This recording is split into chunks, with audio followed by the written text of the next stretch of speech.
A bitter winter night cloaks a manor where grief has hardened into ritual, and a solitary glass of brandy marks each passing Christmas. In the village below, a quiet soul, dismissed as unremarkable, steps into a storm that will alter two destinies. A single cry in the darkness forces a man imprisoned by memory to face the living world again. What begins as rescue soon reveals a deeper fracture, a heart drowning in sorrow, and another bound by duty, each carrying secrets on the verge of breaking free. Before the story unfolds, tell me, where are you listening from today? And what do you love most about historical romances? The snow fell in relentless sheets over the quaint village of Willowbrook, nestled in the honey-hued hills of the Cotswolds. It was Christmas Eve, 1815, and the air carried the sharp bite of frost mingled with the scent of pine from wreaths adorning every cottage door. But in the grand manor house on the outskirts, where ivy clung to weathered stone like desperate fingers, joy was a stranger.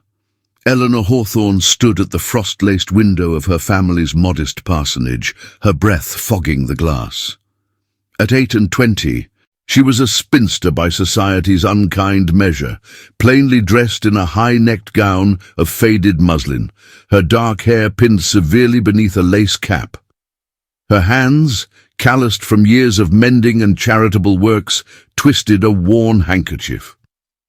The village whispered about her, too bookish, too independent, destined for spinsterhood. Yet Eleanor dreamed of more, of love that burned like the Yule log in the hearth, not the cold duty that bound her to her ailing father and the parish's endless needs. Across the valley, in the shadowed halls of Blackwood Manor, the Marquess Edward Blackwood nursed his third glass of brandy. Widowed these 5 years since a fever claimed his young wife, he had become a ghost in his own home. Tall and broad-shouldered, with raven hair streaked prematurely grey at the temples, his sharp blue eyes held a perpetual storm. The villagers called him the Winter Marquess. For every Christmas he retreated into solitude, drowning memories in liquor until dawn broke. Tonight the fire in the grand fireplace crackled mockingly, casting long shadows over portraits of ancestors who stared down in silent judgment. Edward's valet, old Jenkins, hovered nearby, his face etched with worry. "Sir, the carolers are gathering in the square," Jenkins ventured, his voice a timid rumble. "Perhaps a walk would clear your head." Edward's grip tightened on the crystal tumbler. "Clear my head? Of what, Jenkins? The ghosts that haunt this place?" His voice was rough, laced with the bitterness of loss. He slammed the glass down, amber liquid sloshing over the rim. The room spun slightly, not from the drink, but from the ache that clawed at his chest. Every Christmas, the memory returned, his wife's laughter echoing through these halls, now silenced forever. He rose unsteadily, shrugging off Jenkins' steadying hand. "Leave me. I want no part of their merrymaking." But fate, that capricious weaver, had other plans. As Eleanor stepped out into the night to deliver a basket of bread to a widowed neighbour, a sudden gust whipped the snow into a blinding flurry. Her lantern flickered and died, plunging her into white darkness. She stumbled forward, the path to Blackwood Manor her only landmark, the Marquess's estate, avoided by most after dark. Edward, seeking escape from the manor's stifling air, donned his greatcoat and strode into the storm. The cold slapped his face like a rebuke, but it was better than the warmth that reminded him of what was gone. He wandered the grounds, the crunch of snow under his boots the only sound, until a faint cry pierced the wind. There, half buried in a drift near the estate's wrought-iron gates, was a figure, a woman, her shawl tangled, face pale as the moonlight. Eleanor. He didn't know her name yet, but recognition flickered. The parson's daughter, always at the church fetes with quiet grace. "Miss!" He rushed forward, his arms encircling her waist to pull her upright. She gasped, her gloved hands clutching his lapels for balance. Up close, her hazel eyes widened in surprise, framed by lashes dusted with snowflakes. Warmth bloomed where their bodies touched, unbidden and electric, cutting through the chill like a spark in tinder. I was lost, she murmured, her voice steady despite the tremor in her limbs. The storm. He held her a moment longer than necessary, the scent of lavender from her hair mingling with the pine on his coat. For the first time in years, the void in his chest stirred, not with pain, but with something dangerously alive. You're safe now. Come inside. The manor is closer than the village. Eleanor hesitated, propriety warring with the cold seeping into her bones. To enter the home of the reclusive Marquess? Scandal whispered in her ear, yet his gaze, intense and unguarded, held her fast. Very well, she whispered, the decision sealing a path neither could foresee. As they crossed the threshold, the door closing behind them with a resonant thud, Edward felt the first crack in his armored solitude. Little did he know, this spinster's arrival would shatter the chains of his grief, or that her own hidden burdens would entwine with his, forging a love as fierce as the winter gale outside. If this tale of redemption and unexpected passion has captured your heart, hit that subscribe button now and drop a comment below telling me your city and country. Let's see where this story takes us together. Word count, 872. The fire in the grand hearth of Blackwood Manor roared to life as Jenkins stoked it higher, casting a golden glow over the polished oak panels and the heavy velvet drapes that muffled the storm's howl. Eleanor Hawthorne stood just inside the entrance hall, her sodden shawl dripping onto the marble floor, cheeks flushed from the cold. She smoothed her gown self-consciously, the muslin clinging uncomfortably to her frame, its modest cut a stark reminder of her station. The air smelled of beeswax and aged leather, a world away from the simple lavender and fresh bread of her parsonage. Edward shrugged off his greatcoat, handing it to Jenkins with a nod. See to some hot tea, and perhaps a blanket for our guest. His voice, though gruff, carried an undercurrent of command softened by the unexpected company.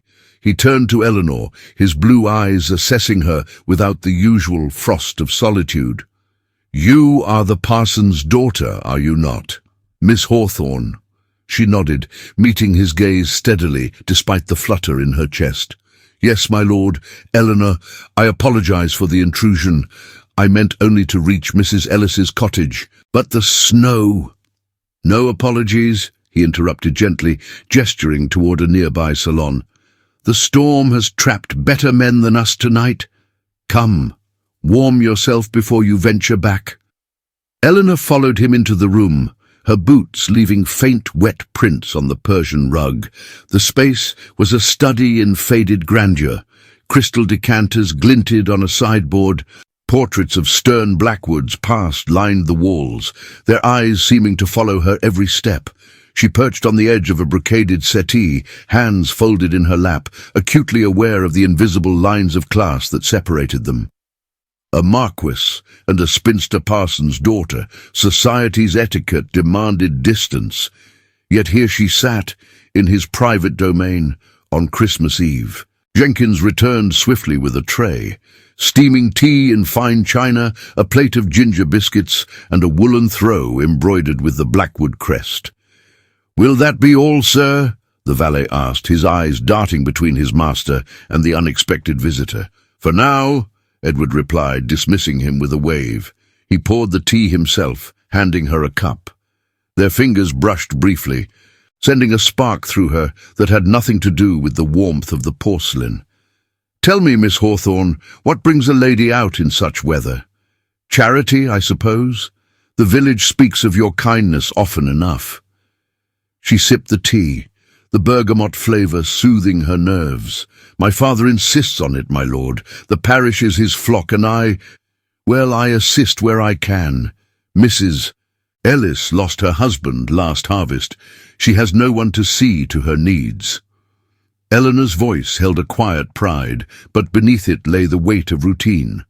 At 28, her days blurred into sameness.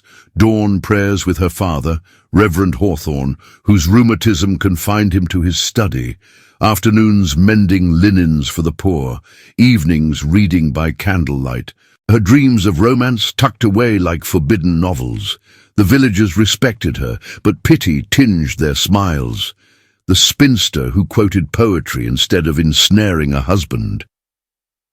Edward settled into an armchair opposite, his long legs stretched toward the fire. He watched her over the rim of his cup, the lines of his face easing slightly in the firelight. "Your father is a good man. I remember his sermons from my youth before." He trailed off, his gaze drifting to the window where snow lashed the panes. The before hung unspoken, the fever that had taken Lady Blackwood, turning the merry manor into a tomb of memories. Eleanor sensed the shadow cross his features. The village rumours swirled around him like the storm outside. The winter Marquess, who locked his doors each Christmas and drank until oblivion claimed him. Widowed young, childless, he had withdrawn from society, his title a heavy yoke rather than a crown. Yet tonight, in this flickering warmth, he seemed less a spectre and more a man, burdened by unseen chains. "The storm will pass by morning," she said softly, breaking the silence. "Christmas Day brings clearer skies, or so they say." He chuckled, a low, rueful sound. "Clear skies in Willowbrook? You've a poet's optimism, Miss Hawthorne." For a moment his eyes met hers with a spark of genuine amusement, the first crack in his isolation. But then, as if remembering himself, he rose abruptly. "You should rest here until it eases. Jenkins will prepare a guest chamber." Propriety flared in her mind. Unthinkable, staying overnight under his roof unchaperoned. Yet the wind howled fiercer, rattling the casements, and the thought of trudging miles through drifts chilled her more than scandal.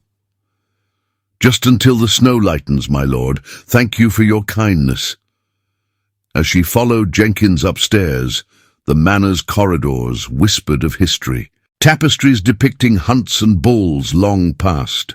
The faint echo of laughter that no longer rang true. In her chamber, a four-poster bed draped in damask awaited, a far cry from her narrow cot at home. Eleanor gazed at the fire in the grate, her thoughts tumbling. What twist of fate had led her here, to the heart of the man the village feared? Downstairs Edward poured himself another brandy, the crystal cool against his palm. The empty house felt less hollow with her presence, a brief light in the endless night. But as he stared into the flames, a distant memory stirred, his late wife's portrait in the gallery, her smile accusing. He pushed it down, but the unease lingered. The clock struck midnight, chiming the arrival of Christmas. From the village below, faint carols drifted on the wind, a reminder of the world beyond these walls. Eleanor, alone in her room, knelt by the bed and whispered a prayer for guidance, unaware that the morrow would bring visitors uninvited. A letter from her father, urgent and laced with worry, hinting at debts that threatened their humble home. The first whisper of trouble carried on the wings of the storm. Dawn broke over Willowbrook like a hesitant promise, the snow blanketing the Cotswolds in a pristine hush. Sunlight filtered through frost-etched windows, turning the manor's halls into a mosaic of gold and shadow. Eleanor awoke to the scent of fresh bread and coffee wafting from below, her body stiff from the unfamiliar luxury of the four-poster bed. She dressed quickly in her still damp gown, pinning her hair with trembling fingers. Propriety nagged at her. What would the village say of a night spent under the Marquess's roof? Yet the storm had left drifts too deep for safe passage, and her father's parsonage lay a treacherous mile away. Descending the grand staircase, she found Edward in the breakfast room, seated at a mahogany table laden with silver and porcelain. He looked up from his newspaper, his expression unreadable, the grey at his temples catching the light.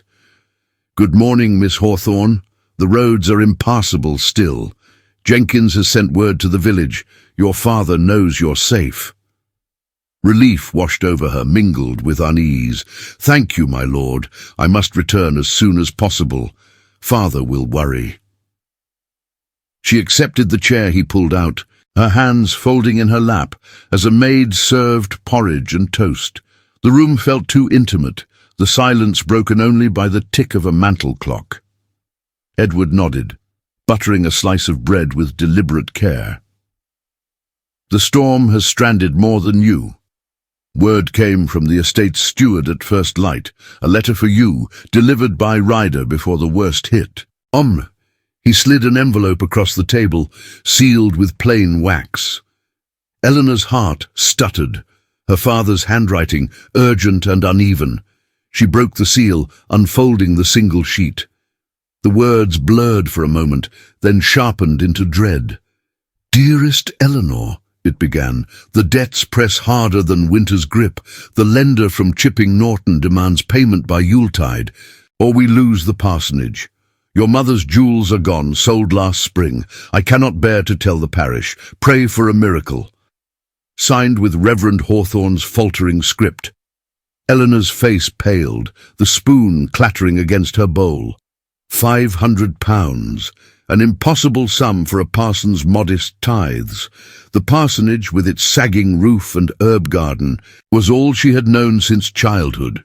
To lose it meant scattering to relatives in distant counties, her father's health too frail for upheaval. She pressed a hand to her mouth, fighting the sting of tears.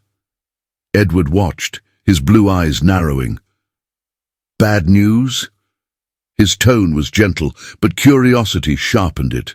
She hesitated, propriety warring with desperation. To confide in him? A Marquess, worlds above her station. Yet his gaze held no judgment, only a quiet intensity that urged her on. "My father. The parsonage faces foreclosure, debts from medical bills, poor harvests. We have until Christmas Day." He leaned back, fingers drumming the table's edge. The fire popped in the grate, underscoring the weight of her words.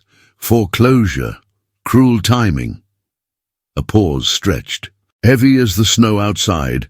Then, unexpectedly, he rose and crossed to a desk in the corner, unlocking a drawer with a key from his waistcoat. He withdrew a ledger, flipping through crisp pages. "Blackwood Manor has its own burdens. Taxes. Repairs after the late Marchioness's illness, but I have means." Eleanor's breath caught. "My lord, I cannot ask—" "You haven't," he cut in, his voice firm. "But consider this. Stay here through the holidays. Act as my companion. Help organize a Christmas gathering for the tenants and villagers. It's been years since the manor opened its doors. In return, I'll settle the debt. Discreetly, through my solicitor." The proposal hung in the air, shattering the fragile normalcy of her life. A companion. To the reclusive Marquess, whispers would fly, scandalous pairings, a spinster ensnaring a widower. Her reputation, already threadbare, would fray to tatters. Yet refusal meant ruin for her father, exile from Willowbrook's gentle hills. She searched his face for motive, pity, loneliness. The spark from last night's rescue lingered in his eyes, hinting at more. "This is most irregular," she stammered, rising to pace the room. The gown swished against her ankles, a reminder of her plainness amid the opulence. Society's eyes are everywhere. What of the parson's duty? The congregation? Edward stepped closer, not touching her, but close enough that she caught the faint scent of sandalwood from his shaving soap. "The rules of this new arrangement are simple. Discretion. No unchaperoned moments. Jenkins and the housekeeper will see to that. Publicly, you're aiding a charitable event. The vigilance of the village will test us, but my name carries weight. Refuse, and return to your fate. Accept, and we alter the board." Her mind raced. Allies flickered in thought. Old Jenkins, loyal and kind. Perhaps Mrs. Ellis, the widow she'd meant to aid. Antagonists loomed. gossips in the village square, and whispers of Edward's cousin Mr. Reginald Blackwood, a scheming lawyer from London who eyed the estate with greedy intent. Reginald had visited last summer, his oily charm masking ambitions to claim the title if Edward faltered. The clock chimed 9, urging decision. Social cost burned, isolation from friends, judgmental stares at church. But the obstacle stared back, the debt, cold and unyielding. "Very well," she whispered finally, the words tasting of surrender and spark. "Until the new year, for father's sake." Edward's shoulders eased, a rare smile ghosting his lips. "Wise choice, Miss Hawthorne. We'll begin today. Plans for the Yule feast." He rang for Jenkins, who entered with a nod, already sensing the shift. As they pored over guest lists by the window, the sun climbing higher, Eleanor felt the rupture deep in her bones. Her world of quiet charity cracked open, pulling her into the Marquess's shadowed orbit. But as a carriage crunched up the drive, bearing Reginald Blackwood, unannounced and early for the holidays, a shadow fell across the page, his sharp eyes peering through the glass, promised complications neither had foreseen. The game had truly begun. The crunch of gravel under carriage wheels echoed like a warning as Reginald Blackwood alighted from his vehicle, his tall frame swathed in a tailored greatcoat of deep charcoal wool, a fur-lined collar framing his angular face. At 35, he cut a figure of calculated elegance, slicked chestnut hair, a neatly trimmed beard, and eyes like polished flint, always scanning for advantage. As Edward's distant cousin and a solicitor by trade, Reginald had long nursed ambitions for Blackwood Manor, viewing Edward's reclusiveness as an opportunity to maneuver himself into the family fold. His arrival, 2 days early for the holidays, was no coincidence. Word of the storm's stranding had reached London via swift post, and curiosity or calculation had spurred him southward. Edward straightened at the window, his hand pausing over the guest list. "Reginald," he muttered, the name tasting of old rivalries. "What brings him here now?" Eleanor glanced up, her hazel eyes widening at the sight of the newcomer striding toward the entrance, a leather valise in hand. She smoothed her gown, suddenly aware of its simple lines amid the manor's finery. "A relative, my lord?" "My cousin," Edward replied curtly, folding the list away. "Stay if you wish, Miss Hawthorne, or retire to the library. Jenkins will show you." But she shook her head, resolve hardening her features. If this arrangement was to work, she could not hide like a guilty secret. The door to the breakfast room swung open moments later, admitting Reginald with a flourish. "Cousin Edward, the roads were a devil, but here I am, escaping the city's fog for your wholesome Cotswolds air." His gaze swept the room, landing on Eleanor with a flicker of surprise, then appraisal. And who might this be? A new addition to the household. Edward rose, extending a hand in greeting, though his posture remained rigid. "Reginald, unexpected as always. This is Miss Eleanor Hawthorne, daughter of the local parson. She's graciously agreed to assist with preparations for a Christmas gathering here at the manor." Reginald's smile was all teeth, his bow precise but shallow. "Charmed, Miss Hawthorne. A parson's daughter in Blackwood Manor? How progressive." The word dripped with subtle mockery, his eyes tracing her faded muslin as if it were an affront to the room's opulence. Eleanor felt the heat rise in her cheeks, the familiar sting of class friction.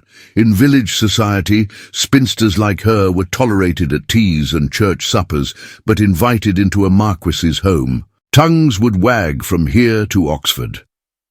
"Pleased to meet you, sir," she replied evenly, curtsying with quiet dignity.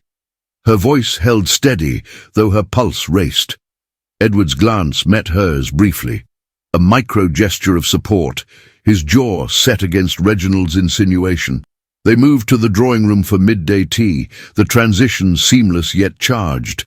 Jenkins served on a silver tray, delicate sandwiches of cucumber and watercress, scones with clotted cream, and Darjeeling in porcelain cups painted with pastoral scenes. The room overlooked the snow-draped gardens, where workers cleared paths for the impending feast.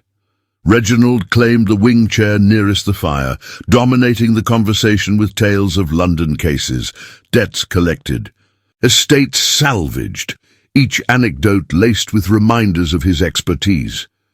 "Edward, you must let me review those manor ledgers," Reginald pressed, sipping his tea. "Taxes are a beast this year, what with the wars dragging on, and childless as you are." He trailed off, with a sympathetic tilt of his head, the implication clear.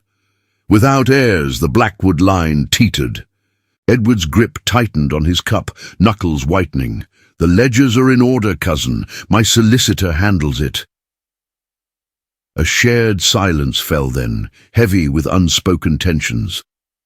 Eleanor's eyes met Edward's across the low table, a fleeting look that spoke volumes, endurance, alliance. In that moment, the air between them warmed, a small advance amid the chill of scrutiny. Reginald turned to her, his tone shifting to feigned interest. "And you, Miss Hawthorne? What draws a lady of the cloth to such grand halls? Surely the parsonage suffices for charitable works." She set her cup down carefully, meeting his gaze.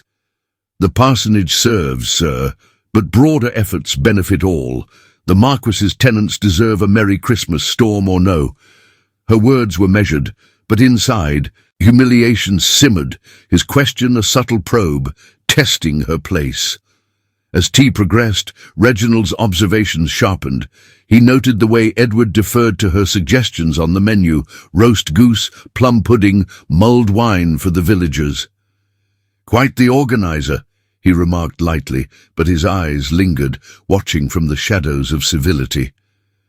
Unbeknownst to them, he had already dispatched a note to an acquaintance in the village, seeding whispers, the spinster ensnaring the widower, debts perhaps involved. Later that afternoon, as snow flurries danced outside, Edward led Eleanor to the music room for a break from planning. The space was a relic of brighter days, a rosewood pianoforte in the corner, sheet music yellowed with age, and a small brooch pinned to the curtain. A sapphire pendant on silver, his late wife's, forgotten in a drawer until now. As they discussed invitations, Edward's fingers brushed hers while handing her a quill, the touch lingering a heartbeat too long. Neither pulled away immediately. In that shared silence, vulnerability flickered, his grief a shadow, her resolve a light. "You play?" he asked softly, nodding to the piano. "A little," she admitted, her fingers tracing the keys without pressing. The brooch caught her eye then, glinting like a tear. "That's beautiful. A family heirloom?" He hesitated, then unpinned it, holding it out. "It was hers. Keep it hidden." Placing it in her palm, the gesture marked the start of something, an emotional arc.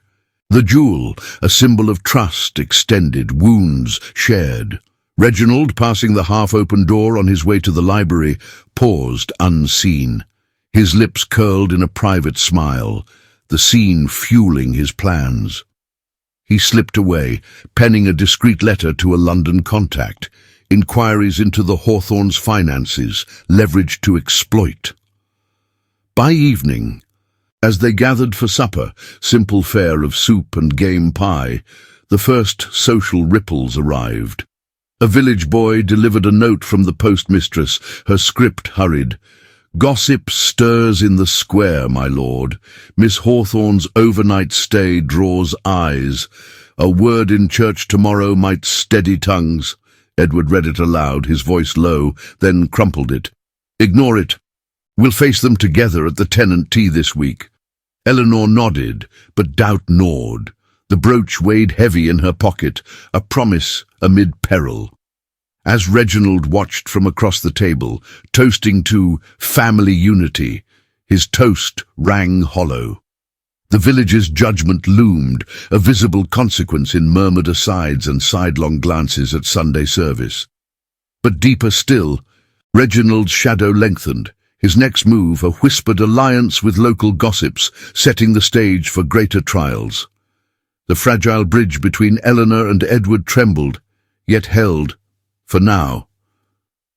The wind howled through the Cotswolds like a vengeful spirit, confining Blackwood Manor to a world of its own.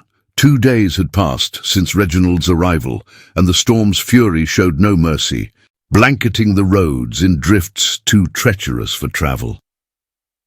Eleanor found herself trapped in this gilded cage, her role as companion blurring the lines of propriety with every shared meal and planning session.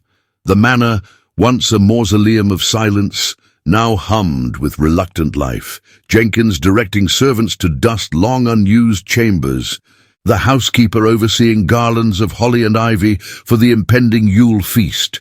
Yet beneath the bustle, tension simmered, Reginald's presence a constant shadow, his sly questions probing like fingers in the dark. Edward, too, felt the shift. Mornings brought him to the drawing room earlier, where Eleanor sketched seating charts by the fire's glow. Her presence stirred something dormant, a quiet companionship that eased the brandy from his grasp. No longer did he retreat to his study at midday. Instead, he lingered, discussing tenant needs or village law, his voice losing its rough edges. But the isolation weighed on them both, forcing proximity that propriety strained to contain. On the third afternoon, as sleet lashed the windows, Edward suggested a diversion. "The conservatory," he said, offering his arm with formal courtesy. "It's shielded from the gale, and perhaps a book from the library to pass the time." Eleanor accepted, her gloved hand light on his sleeve, the touch sending a subtle warmth through wool and linen. They walked the dim corridor, portraits of Blackwood's past watching with stern approval. Reginald had excused himself to the village earlier, claiming errands, but his absence felt like a watchful pause rather than relief. The conservatory was a forgotten jewel, glass panes fogged with condensation, enclosing a jungle of ferns and orange trees, heavy with fruit. A wrought-iron bench overlooked a small fountain, its water stilled by frost. Edward unlocked a side door to the adjoining library annex, selecting a volume from a shelf lined with leather-bound tomes. "Shelley's poems," he murmured, handing it to her. "They speak of storms and souls adrift. Fitting for today." They settled on the bench, the air thick with the scent of damp earth and citrus. Eleanor opened the book, her voice soft as she read aloud. "I met a traveller from an antique land." The words wove through the humid space, painting visions of ruins and eternity. Edward listened, his head tilted, blue eyes fixed on the page rather than her face. But as she reached the line about the shattered visage, his breath caught. The hand that mocked them, and the heart that fed. He shifted, the bench creaking under his weight. "Stop," he said quietly, not unkindly. Eleanor closed the book, her fingers lingering on the cover, silence stretched, broken only by the rain's patter. Then haltingly he spoke. "That heart, it reminds me of mine. 5 years ago, on a night much like this, fever took her. Eliza, we were scarcely wed a year. I was away in London, pressing some foolish petition in Parliament. Duty, they called it. I returned to find her gone, the house empty of her light." His voice cracked, raw with the guilt he had drowned in solitude.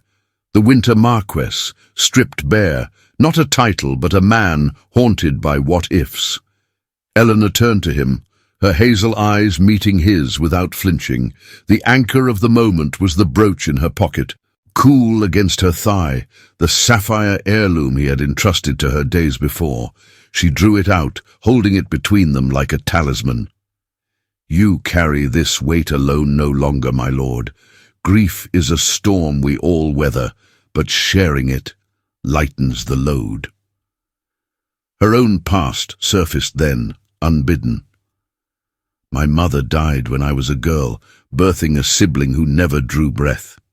Father buried himself in sermons, And I in books. Spinsterhood became my shield, but it hides a heart that aches for more than charity baskets.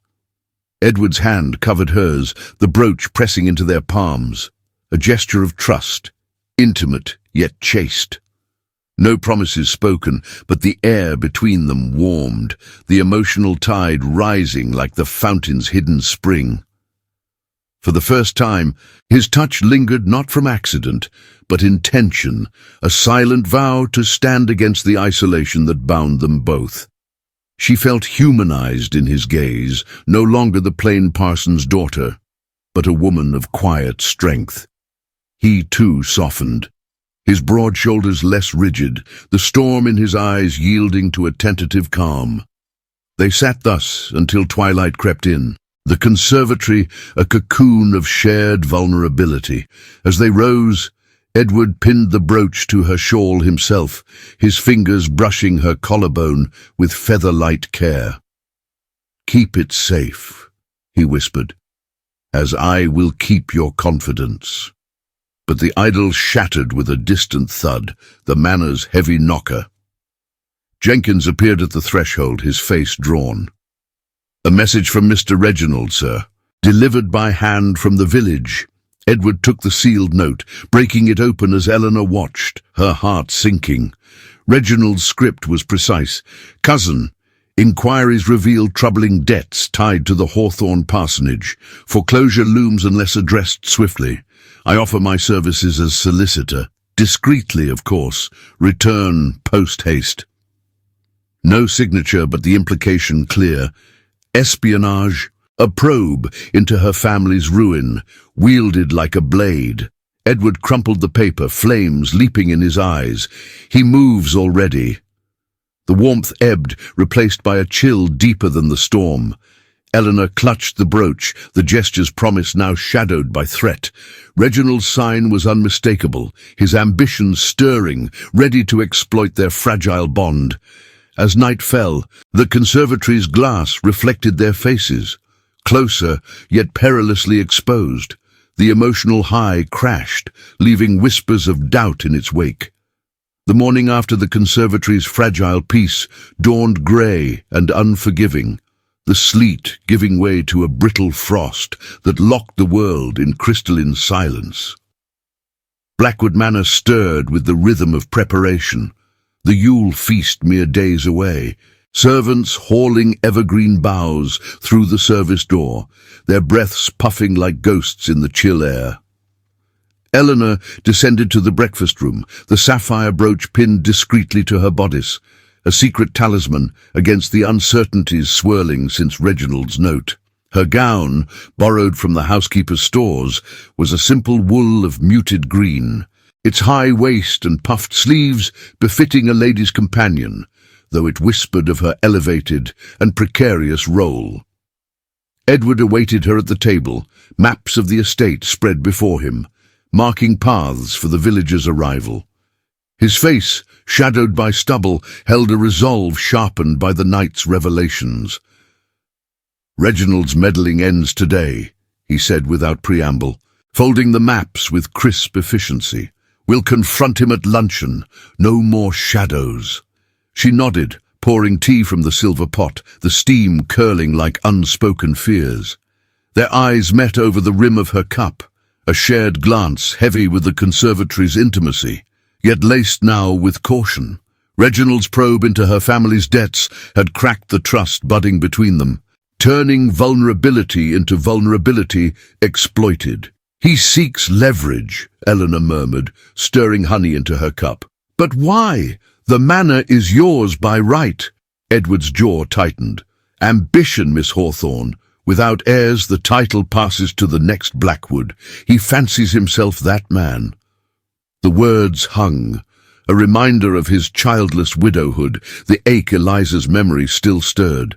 Yet in Eleanor's presence, that ache dulled, replaced by a fierce protectiveness. He reached across the table, his hand covering hers briefly. "We face this as allies. The feast will proceed, a show of strength." But Reginald had other designs. He appeared in the drawing room that noon, not for luncheon, but with a flourish of papers clutched in his gloved fist.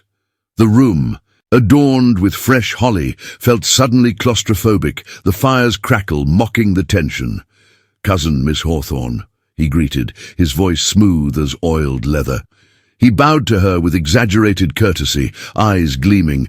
"I trust the storm hasn't dampened your plans." Edward rose, gesturing to a chair. "Sit and explain your note. The Hawthorns' affairs are no concern of yours." Reginald ignored the seat, unfolding the documents with deliberate slowness. Ledgers, yellowed receipts, a solicitor's affidavit, all detailing the parsonage debts, inflated by interest from a chipping Norton lender tied to his own London firm. "Oh, but they are, Edward. I've taken the liberty of verifying. £500 due yesterday, foreclosure papers drafted, and this arrangement." He waved a hand between them, his smile turning predatory. "A spinster companion to a grieving Marquess. Tongues in the village already twist it into scandal. I've letters from the postmistress, the squire's wife, gossip that could ruin reputations." Eleanor's blood ran cold, the brooch suddenly heavy against her chest. Public exposure. Their private bargain laid bare, twisted into impropriety. "You spied," she accused, her voice steady despite the tremor in her hands. "For what gain?" Reginald's laugh was low, chilling. "Gain, merely protecting the family name." "Edward, dissolve this farce. Send her home. Let me handle the debts. My fee modest, the parsonage saved. In return, sign over stewardship of the estate accounts, a temporary measure until you remarry properly." His eyes flicked to her, dismissive. "Not with village charity cases." The attack landed like a blow, frontal and sabotaging. Edward's face darkened, fists clenching on the table. "Blackmail, cousin, you'll not touch her or the manor." But Reginald pressed on, producing a final sheet, a forged notice mimicking official parish stationery, declaring the parsonage seized at dawn tomorrow. "I've ensured it's circulated. By evening the village knows. Your feast, a laughingstock hosted by a Marquess entangled with a debtor's daughter." Consequences rippled outward, tangible and swift. Word spread like frost on glass. A groom from the stables, sent to fetch supplies, returned with tales of villagers whispering in the square. Eleanor a fortune hunter, Edward bewitched by loneliness. Support eroded. The housekeeper, loyal but fearful, avoided Eleanor's gaze in the halls, while Jenkins wrung his hands over tea trays. The alliance between Eleanor and Edward fractured under the weight, trust broken not by doubt in each other, but by the public's venom, isolating her in shame. Eleanor felt the fall acutely, her status plummeting from companion to pariah. She retreated to the library, the brooch now a mocking weight, as sobs she stifled echoed in the empty space. No return to innocence. The moment of no return came when Edward, storming from the confrontation, found her there. "He's won this round," he admitted, voice raw. "The feast hangs by a thread, and you. The scandal clings to you now. I cannot let it destroy you." Tears welled in her eyes, the isolation crushing. "Then send me away, before it consumes us both." Their hands met one last time, the touch a farewell, emotional exile, the bond severed by Reginald's machinations. Edward nodded grimly, calling for Jenkins to ready a carriage despite the roads. As snow began to fall again, blurring the horizon, Reginald watched from the window, his victory a hollow throne. But in the carriage's sway, Eleanor's resolve hardened. Separation bred not surrender, but a quiet fury. Whispers from the driver carried an ultimatum from the village elders: face them at the church assembly tomorrow, or forfeit all alliances forever. The divide widened, yet the fire between them smouldered, unquenched. The frost clung to Blackwood Manor's windows like a web of secrets, the morning light filtering through in pale shafts that did little to warm the drawing-room. Eleanor sat at the escritoire, quill in hand, the sapphire brooch glinting on her bodice like a defiant star. The carriage had not carried her away after all. Edward's quiet intervention with the driver, a murmured order to delay until midday, had bought them precious hours. But the scandal's poison spread faster than the Cotswolds' wind, whispers reaching even the manor's walls through servants' furtive glances. Reginald's forged notice had done its work. By breakfast, a note from the village squire arrived demanding clarification on the improper alliance tainting the parish. Eleanor dipped the quill into ink, her hand steady despite the storm within. No more hiding. The debts, the gossip. Reginald had twisted them into weapons, but truths lay buried, waiting to be unearthed. She had risen before dawn, slipping into Edward's study while the house slept. There, amid ledgers and locked drawers, she found it. A slim diary, bound in cracked leather, tucked behind a row of estate books. Eliza's hand, elegant and looping, filled its pages, not the fevered ramblings of a dying wife, but entries from years prior, detailing Reginald's visits. "Cousin presses father on loans again," one read. "He handles the chipping Norton lender, claims it's for the family's good, but his eyes linger on the silver." Another. "Edward away in London. Reginald offers to manage the bills. I mistrust his smiles." Her breath caught. Manipulation, plain as the frost patterns. Reginald hadn't just discovered the Hawthorne debts. He had orchestrated similar snares for the Blackwoods, inflating sums through his solicitor ties, all to erode Edward's control and position himself as saviour. A portrait in the gallery confirmed it. Reginald, younger, standing too close to Eliza in a family grouping, his hand on a ledger as if claiming ownership. Testimony flickered in memory. Jenkins, the valet, had once grumbled about London leeches draining the coffers during Eliza's illness. Edward entered then, his boots soft on the rug, face drawn from a sleepless night. He paused at the sight of her with the diary, surprise yielding to grim understanding. "You found it." She rose, holding the volume out. "Not just debts, my lord, a plot. Reginald wove this web years ago, for Eliza, for you. Guilt kept you distant, didn't it? Duty to her memory, fearing you'd falter as he predicted." He took the diary, fingers brushing hers. A contained touch, trust rekindling like embers stirred. I withdrew, thinking solitude honoured her. But it was his design, preying on my absence. Coldness? No, Miss Hawthorne. It was chains I forged myself. His blue eyes met hers, reframed now, not stormy isolation, but a man's burdened duty, lifting as revelation dawned. In that shared gaze, hope peaked, a bridge rebuilt, stronger for the fracture. Yet danger followed swift. Reginald burst in, summoned by a servant's loose tongue, his face flushed with fury. "Snooping in private papers? This proves nothing. Mere scribbles from a delirious woman." He snatched at the diary, but Edward held firm, stepping between them. The valley deepened. Reginald's response escalated, his voice rising to a snarl. "Insolent spinster, you'll drag us all down. They've already sent word to the bishop. Your father's living revoked if this farce continues." Indignation burned in Eleanor's chest, hot against the room's chill. No more victim. She seized the moment, agency surging like the Yule log's blaze. "Enough!" she declared, voice clear and commanding.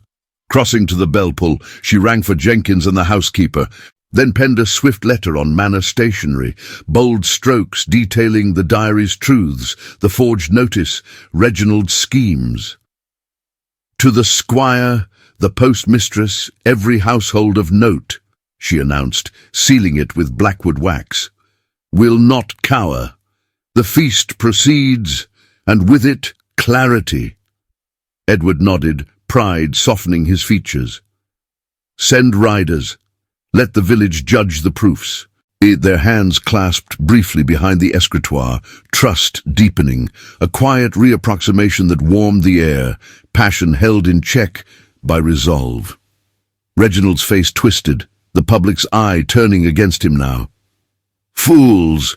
This exposes nothing but your desperation."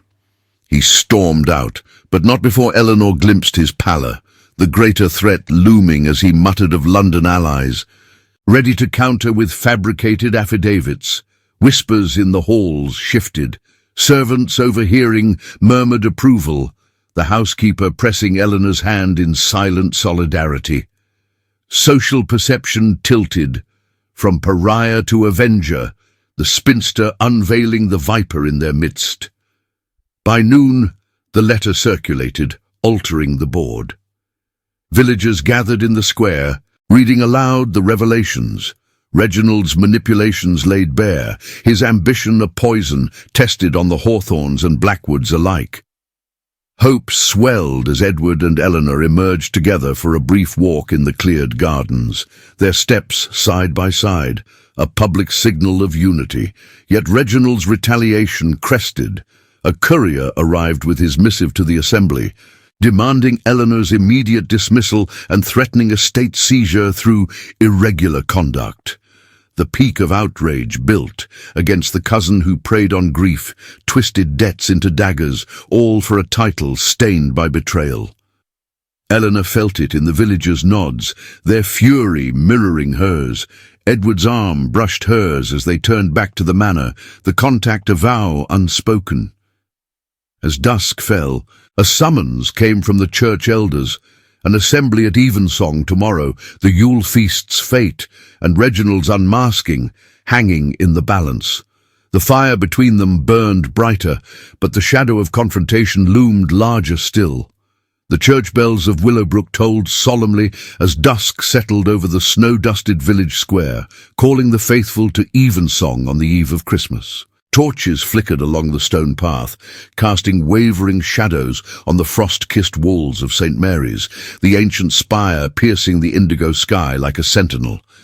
Inside, the nave brimmed with villagers, farmers in woolen caps, the squire's family in fur-trimmed cloaks, maids whispering behind gloved hands. The air hung heavy with the scent of beeswax candles and pine boughs draped over pews, a fragile veneer of holiday cheer masking the undercurrent of scandal. Edward Blackwood entered through the side door, his greatcoat unbuttoned against the warmth, broad shoulders squared with unyielding resolve. At his side walked Eleanor Hawthorn, her chin lifted, the sapphire brooch pinned proudly to her green wool gown, a symbol of their shared secrets now turned to armor, no hand on arm. Propriety held, but their steps synced like a quiet vow.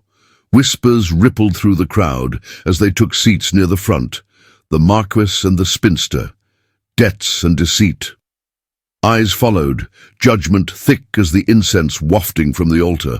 Reverend Hawthorn, Eleanor's father, stood at the pulpit, his frail frame bent but voice steady in prayer. His rheumatism had eased enough for this duty, though his gaze lingered on his daughter with unspoken pride. Reginald Blackwood slouched in a rear pew, his charcoal suit impeccable, a dossier of papers clutched like a talisman. His flinty eyes tracked Edward, lips curled in anticipation. The assembly was no mere service. It was the village's forum, elders seated in the chancel like judges, ready to decree on the Yule feast's fate and the manor's tangled affairs. As the hymns faded, the squire rose, clearing his throat. "We've gathered for clarity, friends. Rumors swirl like winter winds, debts unpaid, alliances improper, a feast shadowed by suspicion. Mr. Reginald Blackwood claims proof of misconduct. Speak!" Reginald surged forward, mounting the steps with theatrical grace. "Thank you, Squire." He unfurled the dossier, pages rustling like dry leaves. "The Hawthorn parsonage teeters on ruin, £500 owed, foreclosure imminent. And here?" He thrust a forged letter aloft, scripted to mimic Edward's hand. "The Marquess offers settlement in exchange for companionship. Scandalous. I've a witness, the Chipping Norton lender himself, and bought passage to testify. This spinster ensnares a grieving widower, preying on loneliness for gain." Murmurs erupted, heads turning to Eleanor, her face paling but eyes fierce. The final sabotage landed, a bought witness, a false letter, twisting their bargain into vice. The crowd leaned in, outrage brewing against the fortune hunter. Edward half rose, but Eleanor placed a steadying hand on the pew, subtle, unseen. Her heart pounded, the brooch's weight a reminder of truths unearthed. No retreat. As Reginald preened, calling the lender forward, a weaselly man in ill-fitting coat, nodding eagerly, she stood, voice cutting through the din like a bell. "Lies, sir, all of it." Gasps echoed, a spinster addressing the assembly. Unheard of. But she pressed on, drawing the diary from her reticule, its leather cracked but pages damning. "Read this, squire. Eliza Blackwood's own words, Reginald's schemes, loans inflated through his firm, preying on the family during her illness. He orchestrated our debts too, tying the lender to his web." The squire took the volume, scanning entries aloud, manipulations, greedy eyes on the manor. Villagers shifted, whispers turning to frowns at Reginald, but he countered swiftly, summoning his witness. "Fabrications. This man swears the Marquess's letter is authentic, payment for favours rendered." The lender stammered forward, but Jenkins, the loyal valet, rose from the back, face thunderous. "Not so fast." Edward's quiet nod had primed him. The old servant produced a crumpled receipt, Reginald's own, from a London forger dated weeks past. "Bought the script himself, I overheard." And the lender, paid in Blackwood silver, melted down quiet-like. Testimony poured. The housekeeper corroborated, recalling Reginald's furtive visits. A tenant farmer added sightings of the cousin rifling estate papers. Eleanor's strategy unfolded, proofs chained like links, witnesses key and unyielding, no grand oration, but irrefutable fact, her initiative social and sharp. Reginald faltered, face ashen. "Slander! You conspire!" But the squire banged his gavel, a carved oak relic. "Enough! The diary bears the late Marchioness's seal. Your witness crumbles." The community reframed her in murmurs. From humiliated debtor's daughter to respected truth-bringer, nods of approval rippling like wind through wheat. Edward stood then, voice resonant. "Miss Hawthorne aids not for gain, but grace. The feast stands, for all of us, united against deceit." Their eyes met across the aisle, a moral choice etched, honor over expedience, love's quiet defense before God and village. Cheers erupted, drowning Reginald's protests. He was hustled out by elders, his dossier scattered like fallen snow.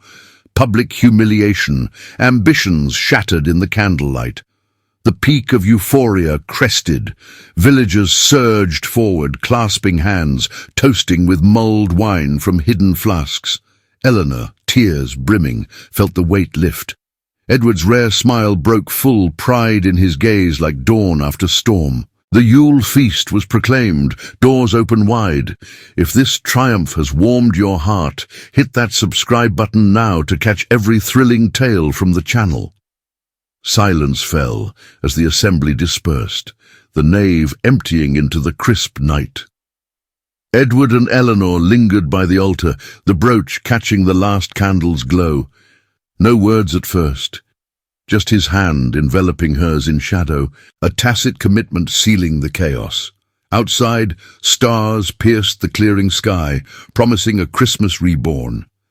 But in the distance, Reginald's carriage wheels crunched away, a final shadow fleeing into the dark. The first light of Christmas morning crept over Willowbrook's hills, painting the snow in hues of rose and gold. Blackwood Manor stood sentinel, its windows aglow with candlelight that spilled onto the frost-laced lawns. Inside, the great hall bustled with quiet triumph. Servants arranging long tables laden with roast goose, plum pudding steaming in basins, and evergreen garlands twisting like veins of hope. The Yule feast, born from scandal's ashes, promised unity where division had reigned. Edward Blackwood moved through the preparations, with a purpose long absent from his step, No longer the winter Marquess shrouded in grief, he directed the footman with a firm nod, his blue eyes clear, the grey at his temples a mark of wisdom rather than wear. The Assembly's revelations had stripped Reginald's schemes bare, the inflated debts, the forged documents, the web spun from London's shadows. By dawn, the squire's riders had carried the truth to every cottage. Reginald's exile decreed, his solicitor's license revoked by swift post to the courts.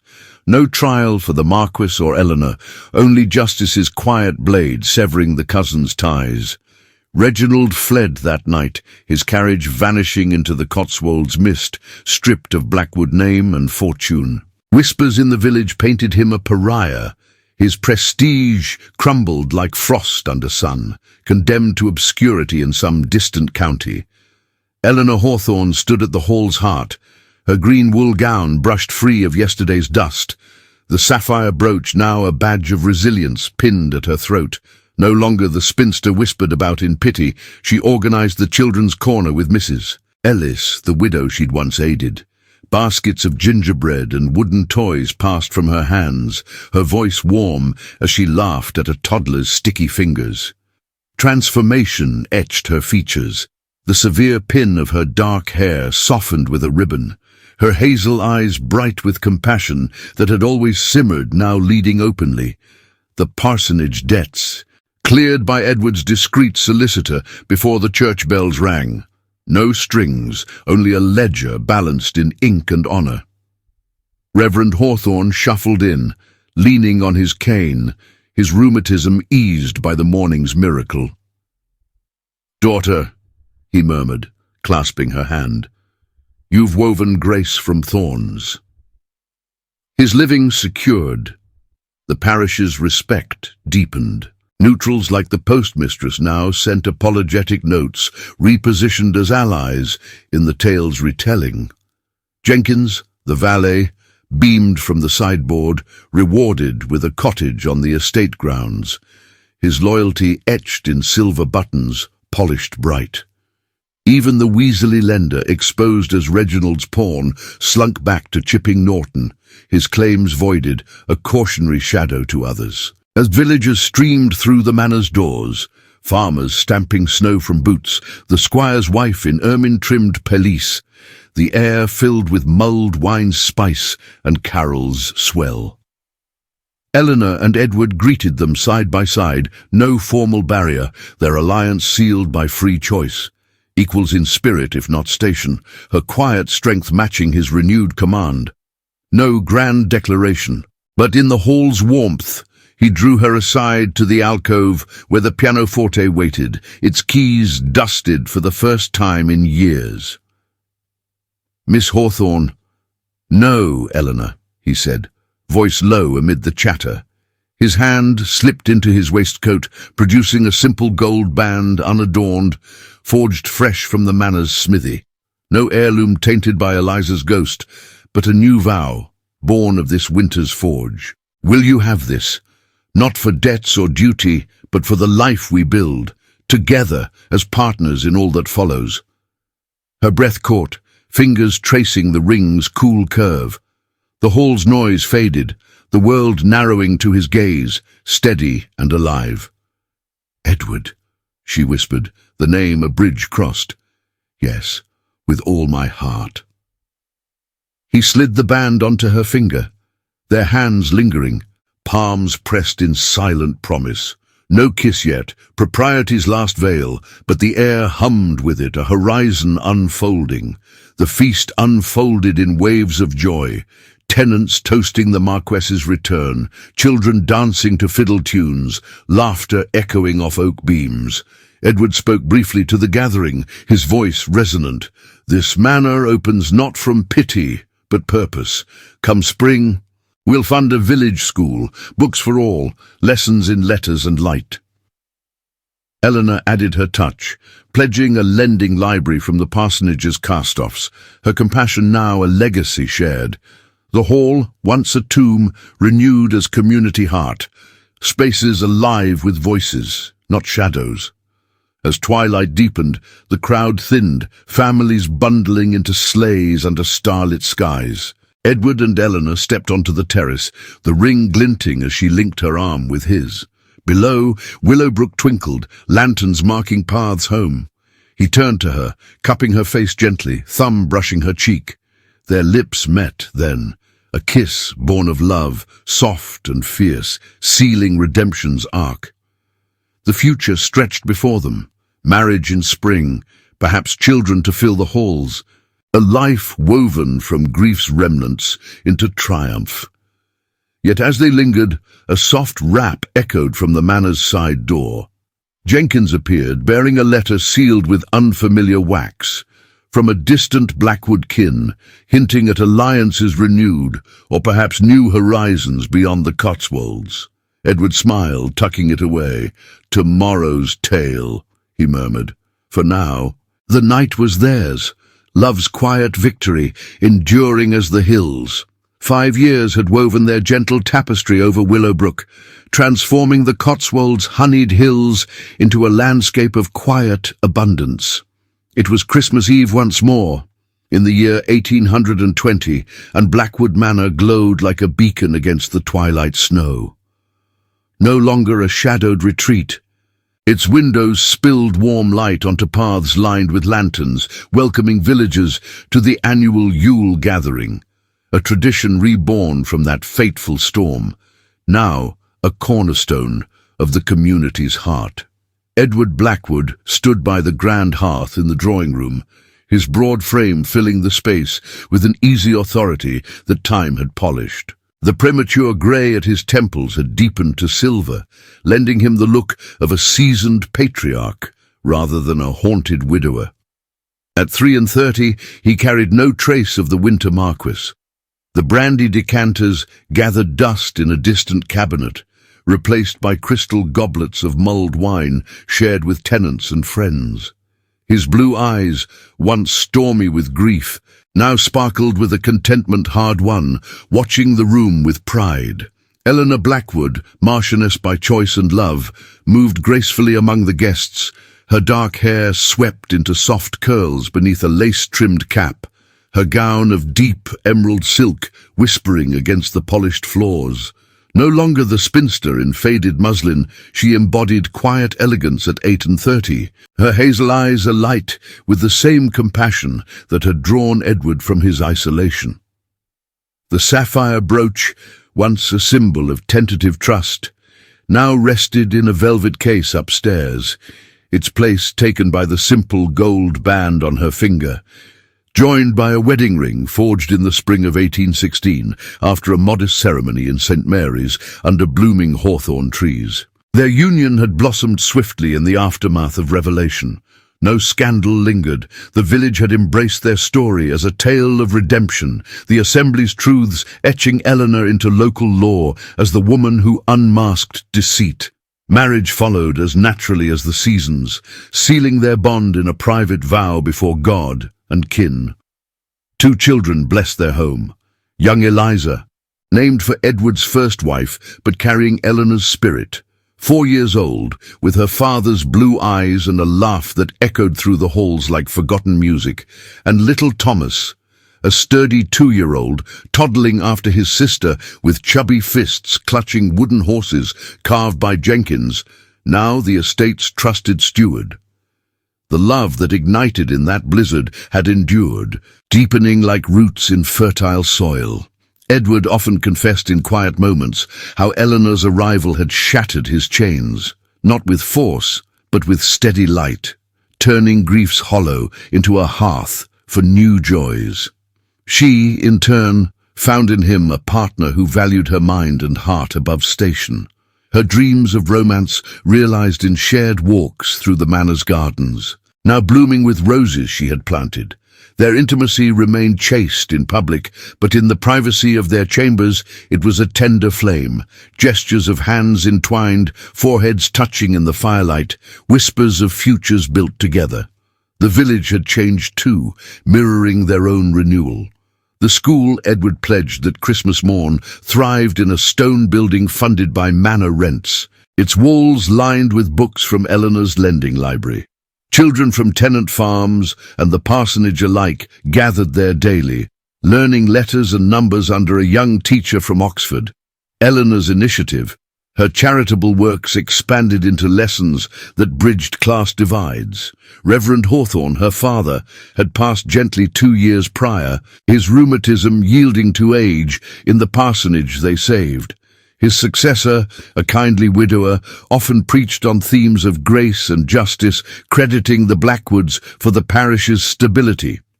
Mrs. Ellis, the widow Eleanor once aided, now oversaw the manor's kitchens.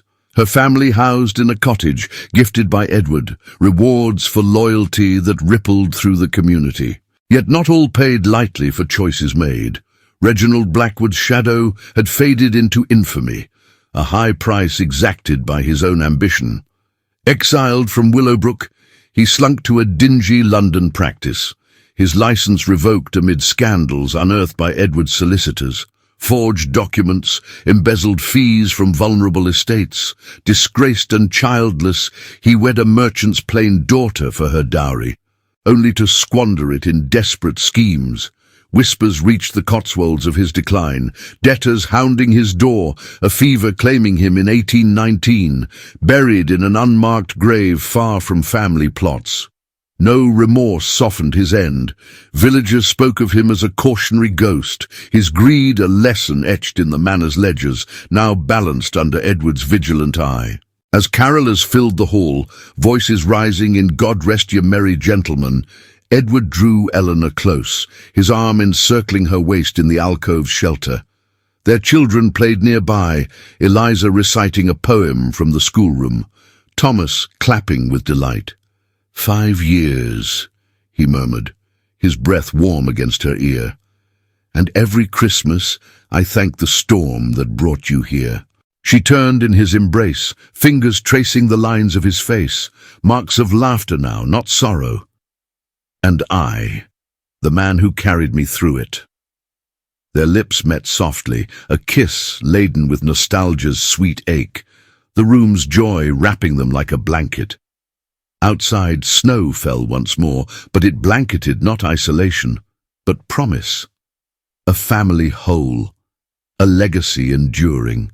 Love's quiet triumph over winter's grasp. The clock struck midnight, chiming the season's peace. In that moment Blackwood Manor stood as testament. From widow's grief and spinster's duty, a life remade, hearts intertwined forever in Willowbrook's gentle embrace.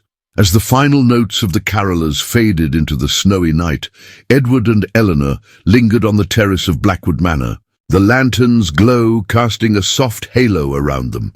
The Cotswolds hills stretched out like a peaceful dream, blanketed in fresh powder, the world hushed in the afterglow of another Christmas well spent.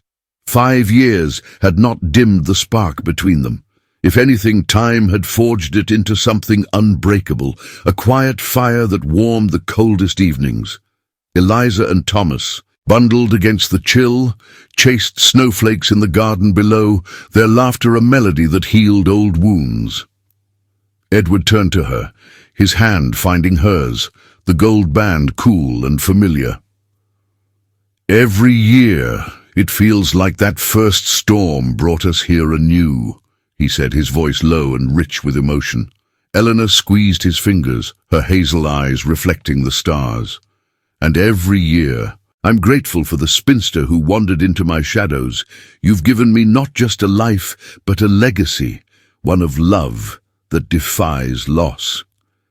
She smiled, leaning into him, the weight of their journey settling like a comforting shawl.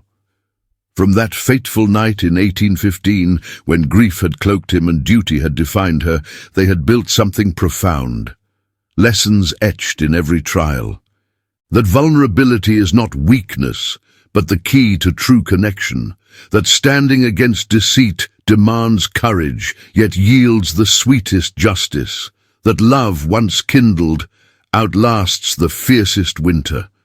Reginald's fall had taught them the peril of unchecked ambition, a reminder that integrity triumphs over schemes, and in their family, in the thriving school and open manor doors, they saw how one act of kindness ripples into community, turning isolation into belonging. The children called up to them, waving mittened hands, and Edward chuckled, the sound free and full. "Come, Marchioness, let's join them before the snow claims the whole night." They descended the steps together, arms linked, stepping into the drifts with unhurried joy. Eliza pelted her father with a snowball, and Thomas toddled after, his giggles echoing. Eleanor watched, heart swelling. This was redemption's true face, not grand gestures, but these simple, shared moments that wove a tapestry of happiness. As the family played, the manor's lights beckoned like a promise kept. Willowbrook had flourished under their care, the parsonage restored as a home for the new vicar. The library expanded with volumes that sparked young minds, the tenants' lives eased by fair rents and shared harvests. No shadows lingered, only the forward path, bright with possibility. Edward pulled Eleanor close amid the laughter, his kiss a gentle affirmation. "To many more winters," he whispered. And so, in the embrace of family and frost-kissed hills, their story closed not with an end, but with the enduring rhythm of love's quiet victory. What a journey this has been, from heartbreak to hope, proving that even in the depths of winter, love can bloom anew. If this tale of the widowed Marquess and the spinster who changed everything touched your soul, share your thoughts in the comments below. What lesson resonated most with you? To show you've made it to the end and help spread the word, type redemption right there. Let's see how many hearts this story mended. Don't forget to like if the twists kept you hooked, and subscribe for more epic romances from Regency England. Check the cards for similar stories of passion and perseverance. Your next adventure awaits. Until then, may your own life find its unexpected spark.